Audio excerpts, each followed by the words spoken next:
to today's true crime video. I hope that you are doing exceptionally well whenever it is that you are listening to this video. Today we are going to go back in time together to discuss a case that has a lot of historical significance, both United States and European history. This case was highly voted for in a previous video. So today we are going to talk about a woman that was extradited from the United States to face a trial for her involvement in Nazi war crimes. So this one is going to be a fascinating video. And I personally am a big fan of learning about history, so this one was great to learn about from my perspective. And we're just going to switch things up a little bit today and go back in time together. So before we jump into the case, let's go ahead and get our housekeeping out of the way. First, please take a look at the pinned comment down below. Per usual, I will list 3 cases that look interesting to me and I want your opinion. So please take a look at those cases and comment with your vote as to which one sounds the best so I can cover it in the near future. Second, housekeeping. If you are not already subscribed, please consider doing so. I would greatly appreciate your support. Also, I have a non-true crime ASMR channel that I recently started. It is called Opal Soul, where I really just do whisper rambles because those are my favorite ASMR videos that are not true crime related. So check that out if you're interested.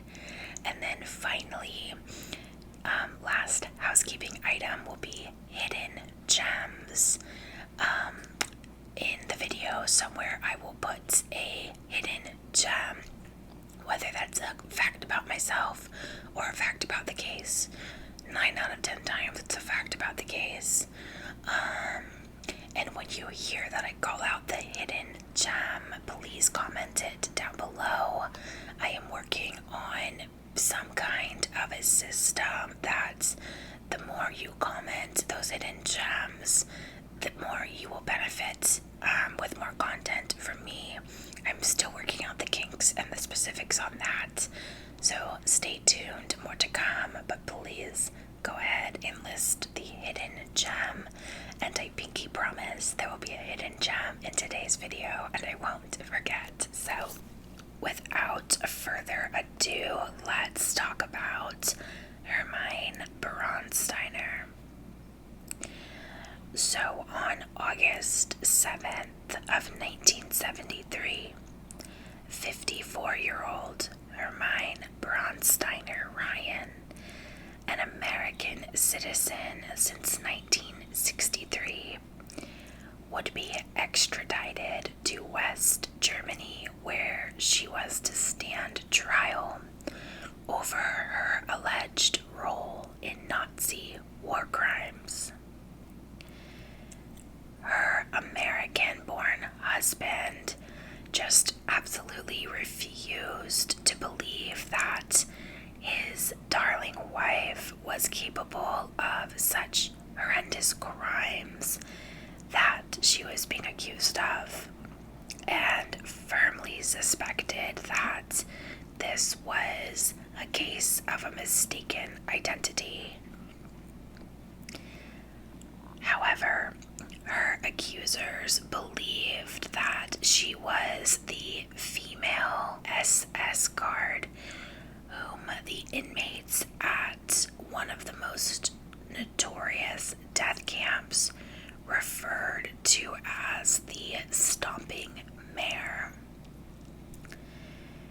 According According to reports, this specific guard would murder inmates indiscriminately by whipping or stomping them to death, and was responsible for selecting women and children to be sent to the gas chambers.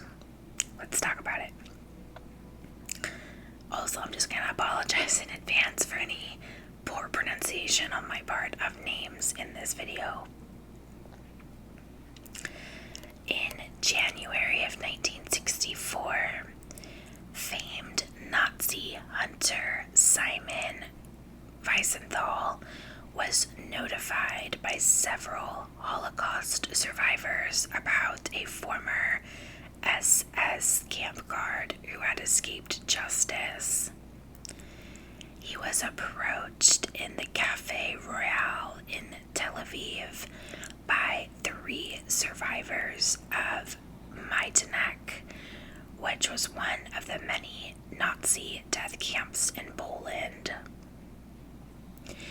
They told him about a cruel female camp guard that they called Kobila, which was the Polish word for mare. So one of his trusted aides would be sent to Vienna, where this suspect grew up, and learned from her friends that she had moved to Halifax. Mr. Wiesenthal would continue on his endeavor to learn more about this suspect, and he would learn from an acquaintance in Toronto that this suspect had moved to Queens, New York, and was able to get an address for her. This Nazi hunter, Mr. Wiesenthal, then would tell the correspondent to the Times in Vienna this information, and they would assign a young reporter to check out this tip and see if the suspect really was living in Queens. When the young reporter would finally find her at the address, he would go there and knock on the door. Mrs. Hermine Braunsteiner Ryan would open the door and say to him, quote, "My God, I knew this would happen. You've come." End quote. So, Hermine Braunsteiner was born in Vienna on July 16th of 1919 as the youngest child in a strictly observant Roman Catholic working class family. Her father, Friedrich Braunsteiner, worked as a chauffeur for a brewery and a butchery of some sorts.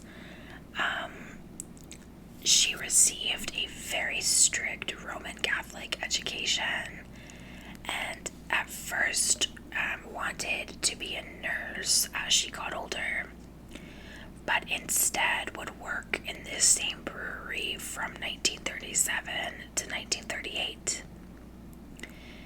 And she would also work in England as a servant for an American engineer's household. So around this time in her life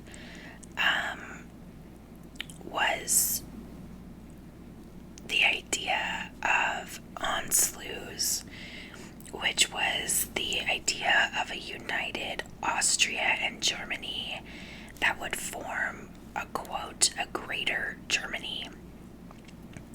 And this idea began after the unification of Germany excluded Austria and the German Austrias from the Prussian-dominated German Empire in 1871. So this is post-World War I, approaching the time of World War II. So prior to the Anschluss, there had been strong support in both Austria and Germany for unification of the two countries. And following the end of World War I, the newly formed Republic of German Austria had attempted to form a union with Germany, but the Treaty of Saint-Germain and the Treaty of Versailles forbade both the union and the continued use of the name German Austria, and would strip Austria of some of its territories. So when all of this happened, Austria was left as a broken remnant, deprived of most of the territories that it had ruled as a country for centuries, and this would just perpetuate a severe economic crisis. So the idea of a unity with Germany seemed attractive to many citizens and politicians alike. Now, support for this unification with Germany was not strictly political. It mainly came from the belief that Austria, stripped of its imperial land, was not viable economically for much longer. Now, after 1933, this is around the time that Adolf Hitler would rise to power in Germany, and this desire for unification could be identified specifically with the Nazi, and it became an integral part of the Nazi belief system. So, just giving some historical context for what is going on at this time, where Ermine lives. So, after the Anschluss in 1938, she would become a German citizen and would return to Vienna, Austria from her time in England. During that same year, she would relocate to Berlin, where she would work at the Heinkel Aircraft Works. And it was during her time at this job in Berlin that she would adopt Nazi ideology. Now, she had a landlord for where she was living, and he was a German policeman, and he would urge her to apply for a better paying job in 1939. And this job would be supervising prisoners at the women's concentration camp located near the town of Ravensbrück. This concentration camp was only a short distance from where she was living and was considered much better work at the time, and would completely increase her income, and I think it was about 4 times the amount that she was making prior to taking this job.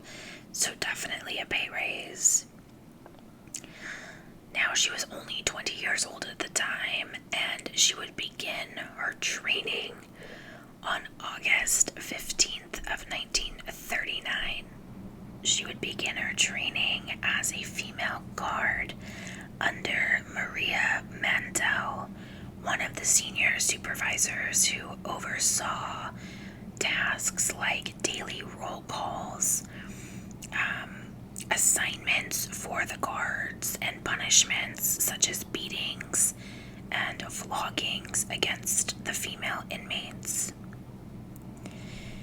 She would look at the camp as an institution for re-educating prisoners in the spirit of National Socialism. At Ravensbrück, Hermine was first trained in the so-called Strafkommando, which was basically punitive commando. After some time in her training, she would be given a uniform and then was given reign to begin commanding her own supervision over a smaller group of working ladies at the camp. She would stay at this concentration camp after the start of World War II, when an influx of new prisoners from occupied countries such as France, Belgium, and Poland would come to the camp. From the beginning of 1941 until the end of her assignment in Ravensbrück, she oversaw the management of the so-called Kleiderkammer, or clothing magazines. After 3 years serving at Ravensbrück, she requested a transfer in October of 1942 after she had a disagreement with Maria Mandel, who was the lead guard that trained her. So she would assume her new duties on October 16th of 1942 at a forced labor apparel factory near the same concentration camp that had been established near Lublin, Poland, the previous year. So she would work there in this forced labor clothing warehouse, basically, where the prisoners sorted and repaired clothes. So just a few months later, in January of 1943, Ermine would be promoted to assistant wardress, along with 5 other camp guards. So by this time, most of the female guards had been moved to this clothing forced labor camp. And Ermine had a number of roles in this camp where she was now serving.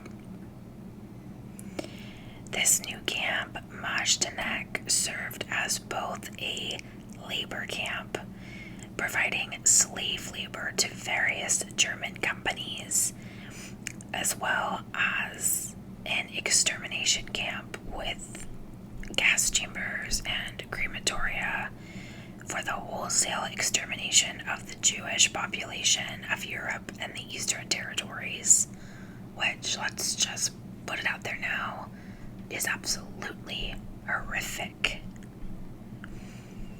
She would usually work alongside her immediate superior, a woman by the name of Elsa, as well as other female guards. So at this time, there were a lot of new arrivals by train at the concentration camp. And this also required an increase in workload. So Ermine would increasingly begin to stand in for the main supervisor, Elsa. The 2 women would live in the same room together, and they would eat together in the officers' casino, and would also spend a lot of their spare time together because they were friends privately, so they became work colleagues, but also established a friendship as well. By mid-May of 1943, Ermine was made deputy of the head supervisor, Elsa, and also would be promoted from the role of supervisor to that of report leader, which granted her the ability to oversee a group of people who were themselves assigned to oversee the barracks in the female section of the camp. So she basically was supervising a group of guards that were overseeing the female section of the camp. It was in this role that she would conduct the daily and evening roll call of prisoners, which was always a long and grueling process that involved having these inmates stand for, at times, hours during all types of weather conditions, which often proved fatal to anyone who was found missing or not properly attired, which is also just horrific. One of the worst parts of her job, from my perspective, was that she was involved in what was called selections, where she would basically have to choose which women and children would be sent to the gas chambers, and then also would whip several women to death. According to one witness at her later trial down the line in Dusseldorf, they would say, quote, "She seized children by their hair and threw them on trucks heading into the gas chambers," end quote. It was also reported that she would whip women for not sewing on their prison numbers correctly. Now, because Hermine was a friend, a confidant, and officially a deputy of Elsa, she would enjoy a certain amount of privilege and would soon become one of the main perpetrators of crimes against the inmate population. She was given what was considered in this group of people the more important task, such as assigning the individual work groups. And in her role as deputy wardress, she became responsible for maintaining the neatness and cleanliness of the prisoner barracks. She was also in charge of ensuring the correct procedures were followed whenever a new prisoner was transported and arrived at this location. And she also oversaw the transportation of prisoners when they were moved from her camp to a different one. For her work, she would be awarded the War Merit Cross, 2nd class. Now, just for some background, the War Merit Cross was a state decoration and prestigious award of Nazi Germany during World War II. So, just giving some background there, like, from my perspective, that ain't shit to be proud of, but okay, we're given facts here, people. Okay, so we're gonna make that our hidden gem. Again, this is nothing to be proud of, but Hermine was awarded the War Merit Cross, 2nd class, for all of this horrific work that she did. Okay, so during her service at Majdanek, Hermine was ill for a significant amount of time that she was there. Roughly 8 of the 15 months of her assignment. On February 2nd of 1943, she would be diagnosed with typhus and sent to a military hospital. Now, these concentration camps were horrific. Like, obviously, I can't even put into terms just how brutal these were. Research will tell you enough, but, you know, they were just god-awful, and they were very unsanitary. And so because of these unsanitary conditions at the camp, many inmates and members of the staff would contract diseases like typhus and typhoid. Later, from mid-April to mid-May of 1943, she would stay with her friend and superior Elsa and would undergo treatment at a health resort in Upper Bavaria. From June 21st to July 2nd of 1943, she would return to a military hospital with symptoms of tonsil inflammation, and then would go back around October 15th of 1943 with symptoms of bronchitis. After an additional 2 months of treatment and military leave, Ermine was moved to Ravensbrück again, where she would resume her service at the beginning of January of 1944. So, upon her return to Ravensbrück, her stay there would not be very long, which was the result of repeated health-related absences. But even though she was there a short period of time, she would gain a reputation as one of the more severe and cruel of the female supervisors. At Ravensbrück, she was the main supervisor, overseeing 14 guards. At the Genten subcamp, one of many within the Ravensbrück camp complex, where she would serve until May of 1945. As is to no surprise, it was here that she would continue to mistreat inmates and was responsible for committing and overseeing the cruel and sadistic torture conducted by the female SS guards under her command. Now, on May 7th of 1945, the Genten subcamp would surrender, and she would escape from the advancing Soviet troops and would flee to the western zones of occupation.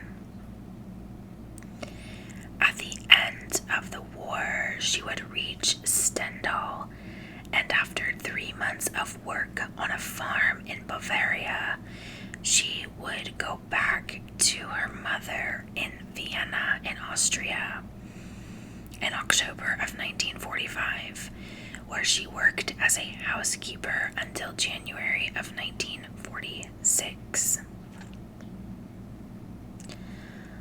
On May 6th of 1946, she was arrested by the Austrian police in connection with her criminal activities in these concentration camps, and then would be passed on to the Allied authorities and placed in a variety of internment camps, where she remained until April 18th, 1948.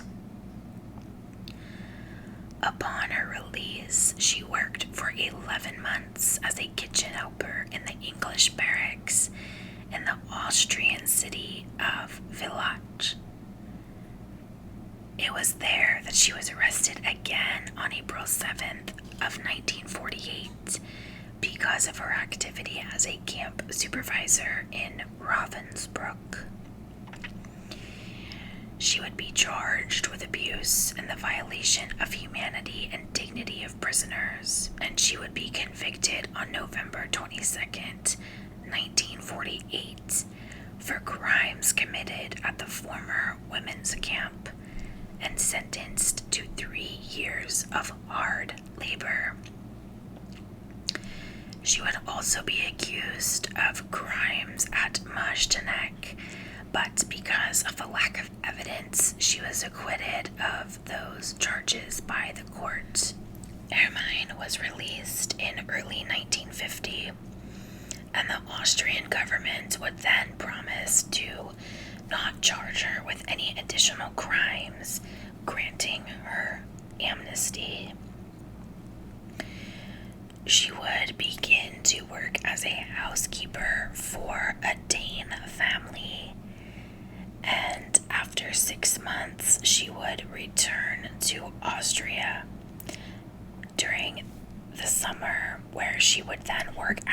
hotel in Veldum by the Lake Worthersea.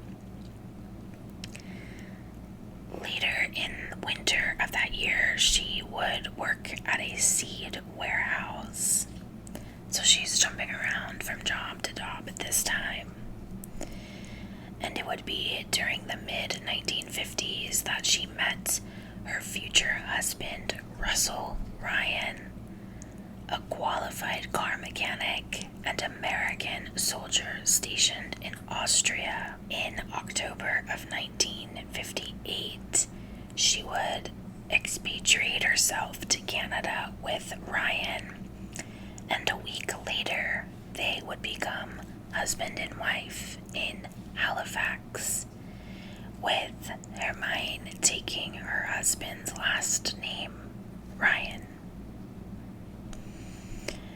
During their marriage, they would remain childless, and they would travel back and forth often between Canada and the United States.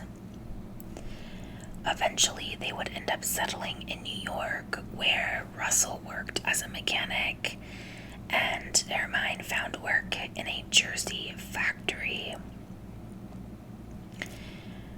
She would be granted American citizenship on January 15th of 1963 and would renounce her Austrian citizenship status. So it was during this time that the Nazi hunter Simon Wiesenthal that we talked about earlier in this video became aware of Hermine when he was approached in January of 1964 in the Café Royal in Tel Aviv by 3 survivors of the camp that she oversaw. They would tell him about this cruel guard that they would call Kobila, or the mayor. So this is when Mr. Wiesenthal would go out seeking her and trying to find where she was.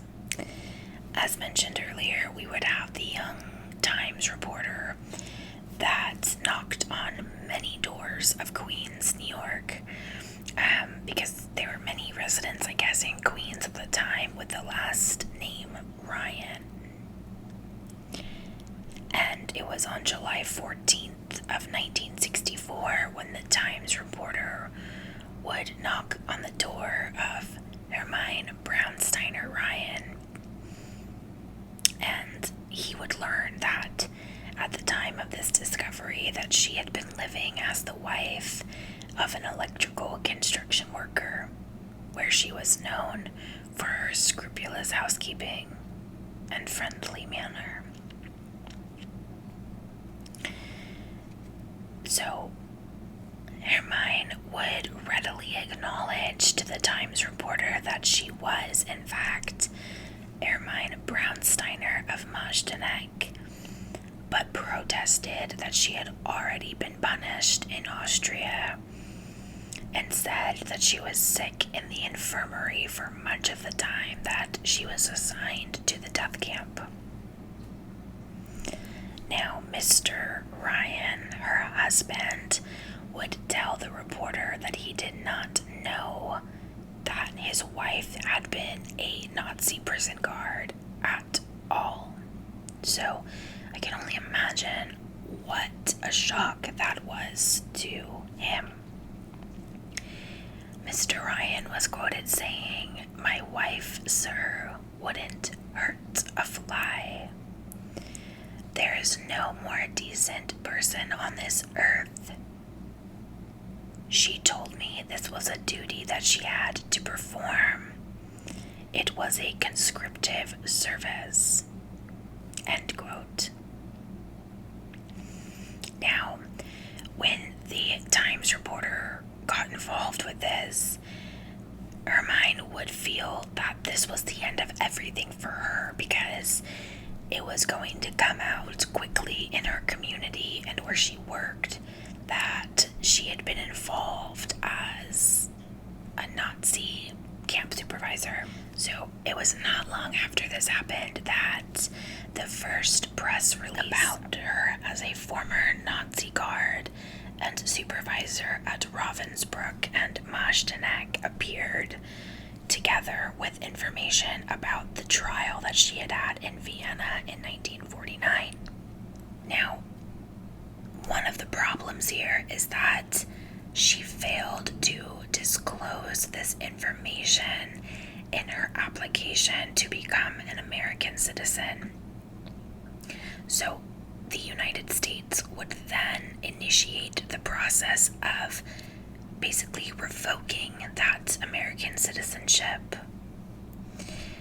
So on the 28th of September of 1971, she would be forced to give up her American citizenship and was now facing deportation. Once this transpired, both Germany and Poland would then apply for her extradition. As you can imagine, she would fight against deportation, and the Times would basically interview people that had gotten to know her during her time in New York. And neighbors were quoted saying that her gruesome past was essentially impossible for them to believe. So at this time, her mind is freaking out. She was incredibly afraid of being extradited to Poland because she knew that many former Nazis who had been tried there either received very long prison terms or had been sentenced to death for the worst offenders. And we remember that she was described as one of the most brutal supervisors or guards there. Her former supervisor and friend, Elsa, had been one of those people that had been tried in Poland for her war crimes. She was found guilty and was hanged to death on October 26th of 1948. Similarly, Maria Mandel, her former supervisor at Ravensbrück, was tried in a Polish courtroom with crimes that she committed at Auschwitz, and she was also sentenced to death and hanged on January 24th of 1948. So clearly she sees what is happening, or what has happened, to two of the women that she worked the closest with, and she does not want that to be her fate. She would say, however, that she was agreeable to going to West Germany. Prosecutors in Dusseldorf began investigating her wartime activities, and in 1973, the West German government requested her extradition, accusing her of joint responsibility in the death of 200,000 people. In August of 1973, she was expelled from the United States, becoming the first Nazi war criminal extradited from the United States to West Germany. From August 7th of 1973 to April 7th of 1976, she would be held in custody because the German authorities were fearful that if they let her go, that she would try to escape. Her husband, Mr. Ryan, managed to collect $17,000, which was the bail amount. And basically, their little New York community came together to fund this bail, and soon she would be released. Her trial in Dusseldorf began in November of 1975, and along with 15 other former SS men and women from Majdanek, she was charged with committing crimes against inmates. It would eventually last 474 sessions and was the longest and most expensive trial in West German history. The court would hear testimony from former prisoners at Majdanek who described her behavior there as brutal and inhumane. She was one of the worst offenders among the female guards and relished in every opportunity to harass and humiliate the female inmates. Not only did she beat women, but she would kick women with her jack boots or her work boots, for which she would receive her nickname, the Stomping Mare. The women at the camp would describe her as inhumanely cruel, sadistic, and guilty of causing an atmosphere of frantic fear among the camp population. Among the over 350 witnesses were many who had been personally abused by her and spoke of being hit or stomped by the former guard.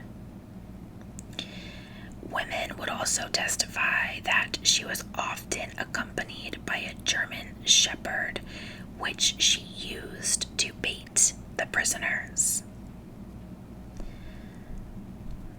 Around 215 former prisoners would come forward to testify, which I think is great that they testified, but it's also devastating because they had to relive the fear that they had once endured at this Nazi death camp.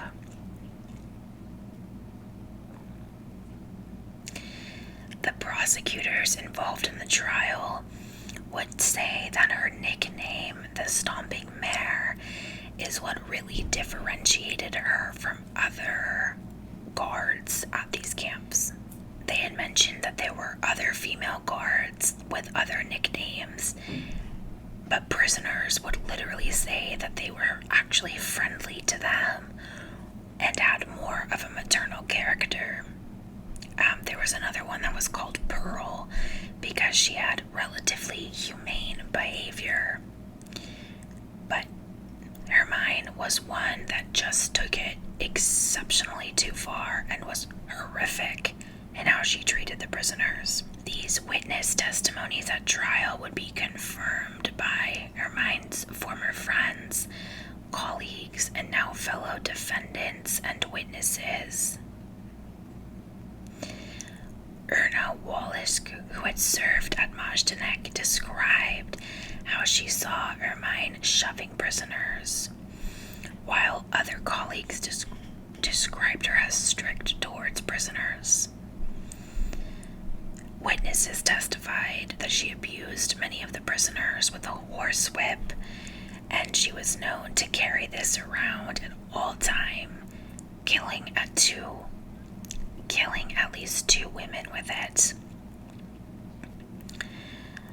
A French physician who was interned at the Genthin subcamp recalled the sadism of Hermine while she ruled the camp and said, quote, "I watched her administer 25 lashes with a riding crop to a young Russian girl suspected of having tried sabotage. Her back was full of lashes, and I was not allowed to treat her immediately." End quote. The court would also be told of her selection process of Jewish women and children for the gas chambers. In May of 1943, with the suppression of the Warsaw Uprising, large numbers of survivors were transported to the camp at Majdanek, including a group of around 300 women and girls who were placed in the female barracks in the camp. One afternoon, shortly after May 15th of 1943, with the arrival of the last transports from Warsaw, these female prisoners were selected. Among them were many women who were considered unfit for work. And when you were unfit for work at the concentration camps, it essentially meant that you were going straight to the gas chambers. Now, another really just horrific part of these concentration camps was if you didn't get sent to the gas chamber, that didn't mean that you weren't going to be executed. The doctors at these camps would assess the suitability of prisoners by checking the condition of their legs. If they were swollen, reddened, ulcerated, or frostbitten, the female prisoners were considered to be, quote, no longer worth living, meaning that they would be executed. Female prisoners were made to uncover their legs at the roll call square, and anyone who looked unwell or suffering from sickness would be singled out. Ermine was one of the women that searched the rows of women for anyone who would fit this criteria and would lead them to the field's entrance, which you can use your imagination as what would come next for them. I cannot even fathom, the fear these people must have felt. And it's said that these women knew what fate awaited them and would attempt to escape or hide. Anybody that was caught were beaten with a whip and then led back to the entrance. Now, one of the ways that they would execute these inmates was that they would lead them behind the gas chamber.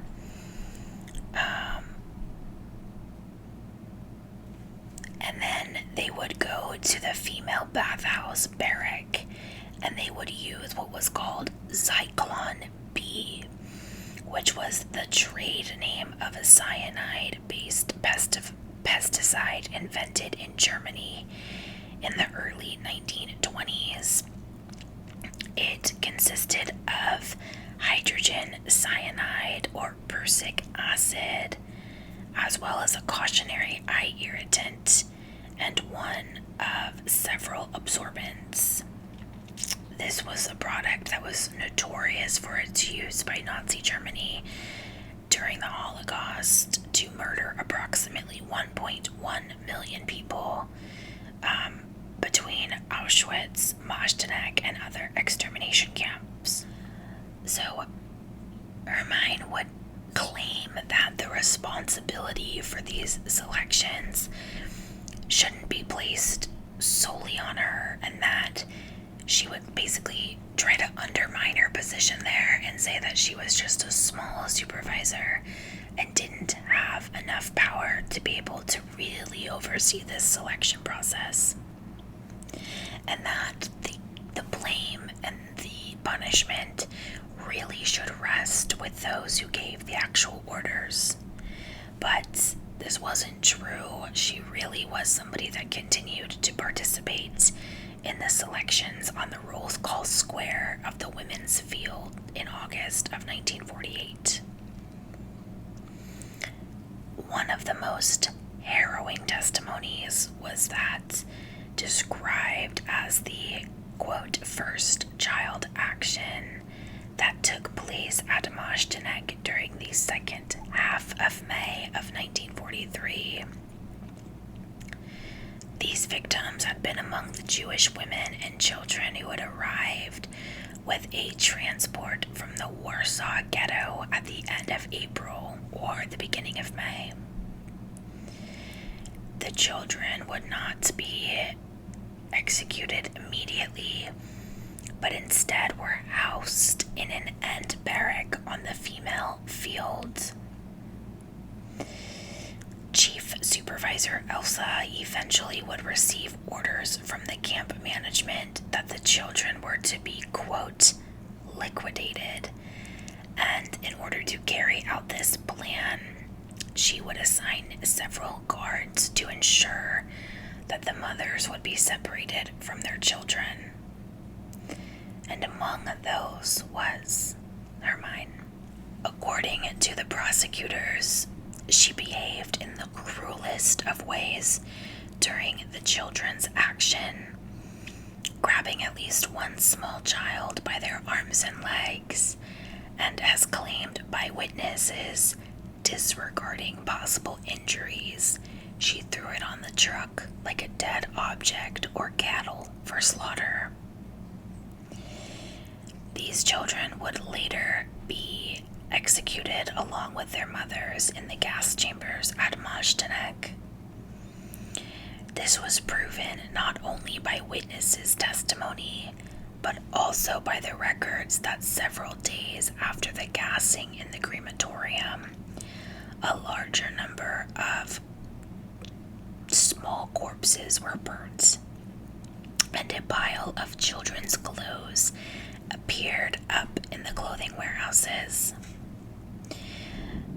The court was told that Hermine's participation in these crimes was motivated by her, quote, special diligence in the carrying out of her duties and the pursuit of a career, end quote.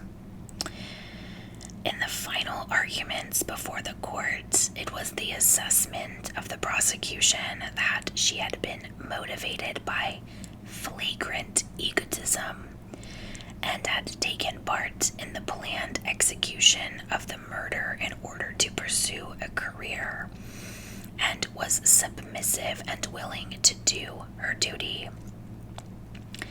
The court would determine that she was a co-perpetrator herself. They would ultimately basically say that she was a small cog in a large wheel of a very powerful state crime apparatus, and that there was insufficient evidence on the 6 counts of her indictment.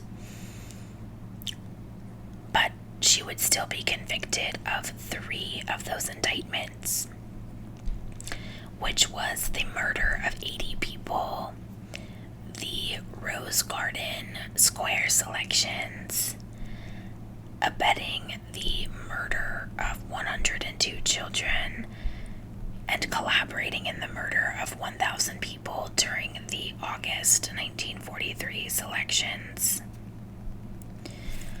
On June 30th of 1981, she was given a life sentence for her crimes, one most severe punishments handed out to the remaining defendants at the Majdanek trial, and would serve her sentence at a women's prison.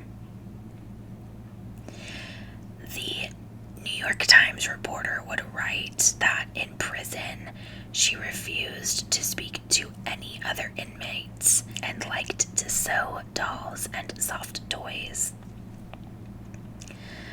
Complications of diabetes, including a leg amputation, led to her release from prison in 1996, and she resided at a nursing home where her husband lived. A German weekly magazine wrote about her and her husband in 1996, describing how Mr. Ryan had been seen pushing her through the market in a wheelchair and asking her if she would like a bouquet of flowers. She would not respond. He would look at his watch and push on. Nothing further is known of Russell Ryan.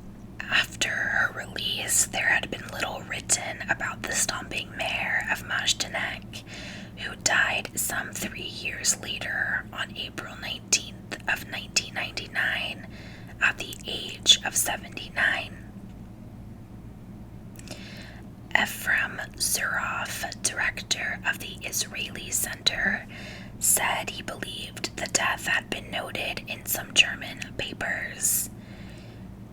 said that he did not know the cause, but believes it could be the result of her 1996 release, when the German government pardoned her from her life sentence after she suffered from her diabetes and her leg amputation.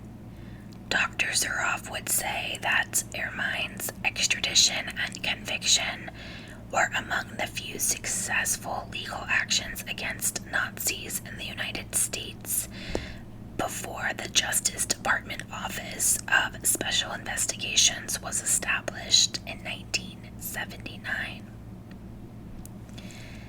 So that will conclude this Nazi war crime case. I just want to put it out there that my heart breaks for what everybody endured at those concentration camps, the generational trauma that created for the survivors and their children and grandchildren. I get so angry when people claim that this was not a real occurrence.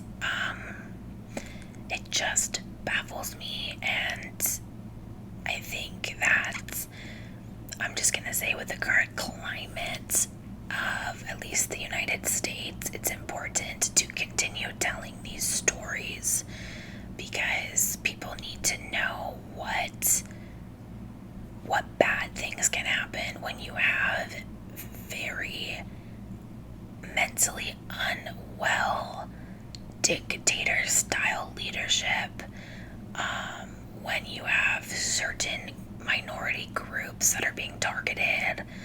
Like, this is important to talk about because, people will say, oh, this could never happen again, but I beg to differ, and I think that in some ways there are similarities happening of, like, the start of what Adolf Hitler had, like, in the beginning of his power. There's a lot of similarities, and it's really quite scary if you ask me. So I'm glad we talked about this case today. I know it's a lot of heavy information, but I think it's important that we continue telling these stories. Thank you so much for joining me today.